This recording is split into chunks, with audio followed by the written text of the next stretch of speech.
The beginning of animation depends on what you classify as animation. Is it anything moving that isn't a person? Is it giving life to objects? Or did animation start when we first started using drawings? Does caveman art count as animation? Can you see how animation's true beginning is quite a hard thing to pinpoint? Well, personally, I'll show you where it all started and how it evolved.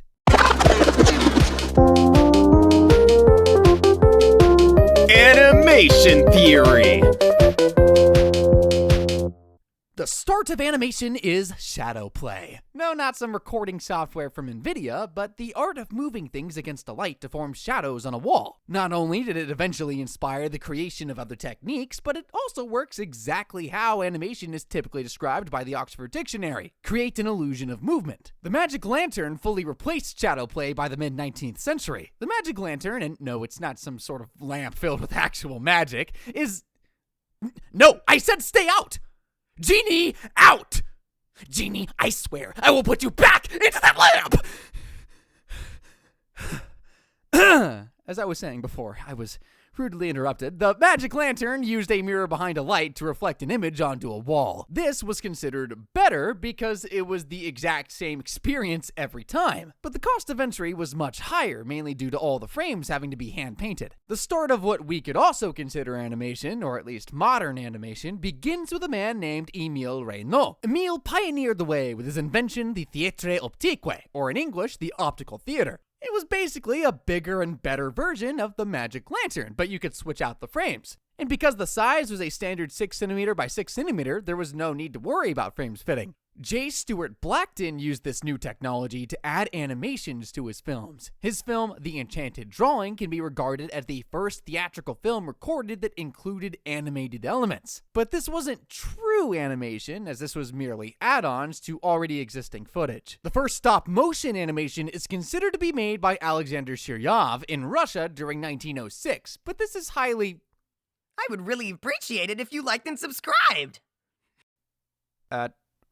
What was I saying? Oh yeah, Alexander made the first stop-motion animation for his ballet dancers. Sadly, none of them survived to the modern era. The first true animation was Phantasmagory, created in 1908 by Emile Cole, who was often considered the father of animation. When Sir McKay created Little Nemo, no, not Merlin's son Nemo, yes, that one. McKay gave all of his drawings amazing detail, unseen for the time. His most famous work from this period was Gertie the Dinosaur. Now, animation and war go hand in hand. Pow! As long as there's war, there's been propaganda. But when animation came around, every army in the world was using it. The most famous use of animation for propaganda was the sinking of the Lusitania. It helped sell war bonds that the United States government really needed. And when World War II came around in 1938, animation was used not only for war bond sales, but also recruitment, education, and morale. Most of the educational animations didn't survive the war for obvious reasons. No one wants their enemy to see the training videos for their new technology. Many characters were created by people from all sorts of backgrounds. Frank Capra, a famous director, Dr. Seuss, and, Walt Disney worked together to create Victory Through Air Power in 1943, which was used to promote the creation of planes and recruitment of much-needed pilots. The first notable woman in animation history created the first color movie animation in 1926. This absolutely wonderful woman's name was Lotte Reiniger. Though her husband, Carl Koch, got most of the credit, she was a major part in the creation. Oh, did I forget to tell you the name? Die Abenteuer des Prinzen Ahmed, or in English, Adventures of Prince Ahmed. And you probably never heard of it. The first widespread animation with synchronized sound was made by... No, not this small guy. I'm getting this right. Walt Disney. Yeah, this is the last time we'll see this guy. Honestly, sound wasn't that important. But yeah, this little mouse thing doesn't even really look like a mouse on a steamboat whistling. It was called Steamboat Willie. The 1930s are sometimes considered the true age of color. The first of these was created by... Oh no, I think the writer made a mistake.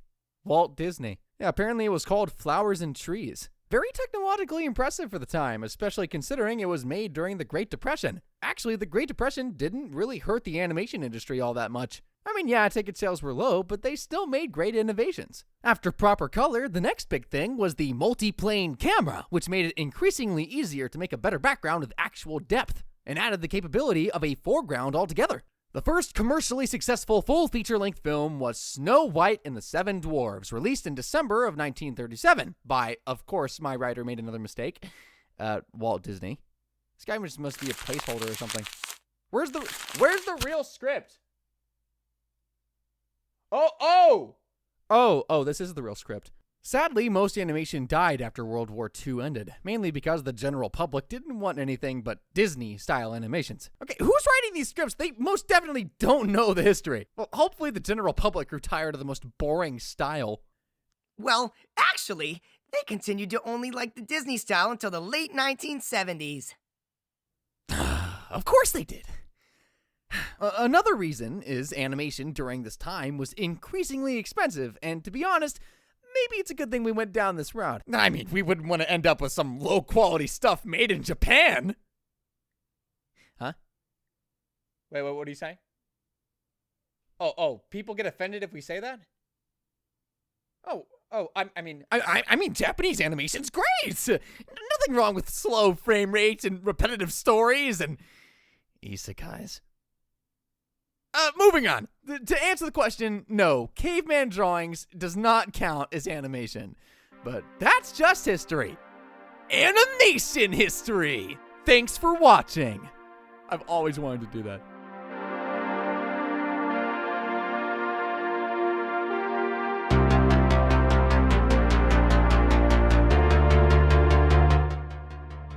Making this video just to finish off and say that I've enjoyed the last couple years making my animations, doing what I do. It's been great, the people I work with, it's been great what I've done, but this is it. This is the last one. My hair's all messed up, it's all short. I didn't go to college here. This is from a choir thing. That's it. This is it. It's the last video I make. This will be the last one on this channel. Probably the last one I make ever. It may change in the near future. I don't know. But this will be the last one on this channel. And I can guarantee, I can promise that. My reasoning is that I've always made animations when I'm depressed. I've always made it when I'm miserable. I've always made it when I just don't want to change and I don't want to give in to the world.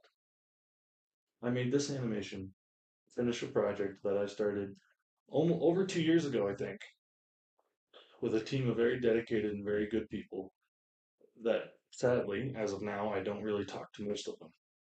And to finally say that I can finish projects that I start. Saying that, this is the Homeless Animator signing off.